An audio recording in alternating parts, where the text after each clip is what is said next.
Friends, ఈరోజు నాకెంతో ఇష్టమైన దొండకాయ గుత్తి కూర ప్రాసెస్ ఎలాగో మీతో షేర్ చేసుకోవాలనుకుంటున్నాను. సో వీటిని పొట్ట చీల్చి యుద్ధానికి రెడీ చేశానండి. అర్థం కాలేదా? వీటికి ఘాటు పెట్టాను. ఘాటు పెట్టి ఇప్పుడు నేను కుక్కర్లో పెట్టి 3 విజిల్స్ వచ్చే వరకు ఉడికించుకుంటాను.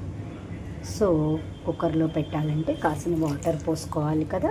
సో కాసిన వాటర్ పోసుకున్నాను. ఇప్పుడు కుక్కర్లో పెట్టి 3 విజిల్స్ వచ్చాక అప్పుడు మన ప్రాసెస్ స్టార్ట్ చేద్దాం. 3 విజిల్స్ వచ్చేసాయండి. కుక్కర్ కూడా ఓపెన్ అయిపోయింది, రెడీ అయిపోయింది. ఇప్పుడు మన దొండకాయలు ఉడికాయో లేదో చూద్దాము. చూస్తున్నారు కదా, దొండకాయలు బాగానే ఉడికేసాయండి. మరీ పేస్ట్లా అయితే బాగుండదు, కూర ఫ్రై కదా. సో ఇలా ఉడికించటం వల్ల అడ్వాంటేజ్ ఏంటంటే మనకి లెస్ ఆయిల్ పడుతుంది అనమాట. సో ఇక్కడ కడాయి పెట్టుకున్నాను, నేను ఆయిల్ పోసాను. ఆయిల్ కూడా వేడెక్కింది. సో ఈ దొండకాయని మనం ఇందులో వేసేసుకుందాం.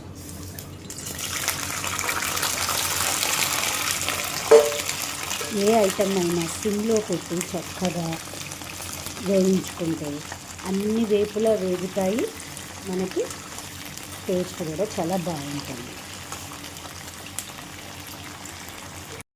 ఇలా మధ్య మధ్యలో మూత తీసి మన దొండకాయలు కలుపుతూ ఉండాలి.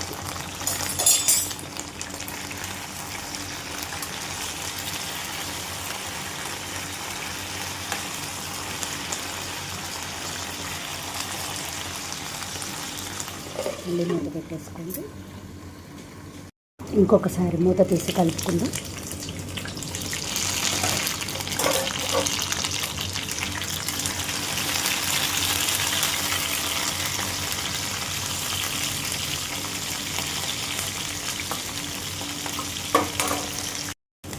ఇప్పుడు మనం చిటికెడు పసుపు, తగినంత ఉప్పు వేసుకుందాము.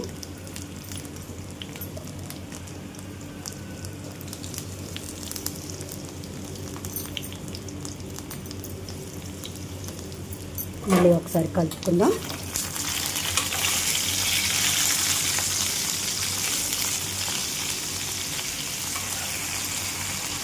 దాదాపుగా అయిపోయినట్టేనండి మన ఫ్రై.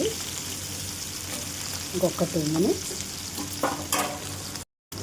ఇప్పుడు తగినంత కారం వేస్తున్నానండి. నేను కొంచెం కారం తక్కువగానే తింటాను, సో అందుకని తక్కువగానే వేసాను. జీలకర్ర పొడి ఉన్నవాళ్ళు జీలకర్ర పొడి ఫైనల్గా వేసుకోవచ్చండి.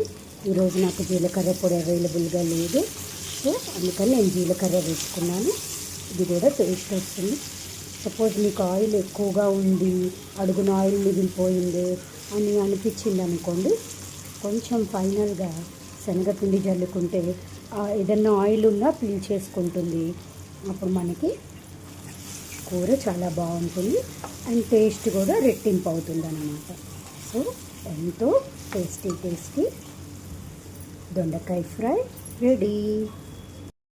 ఇంకెందుకు ఆలస్యం, ఈ దొండకాయ ఫ్రైని మీరు కూడా ఇంట్లో ప్రయత్నించి మీ వాళ్ళకి హాట్గా అన్నంతో పాటు సర్వ్ చేయండి. Thank you for watching.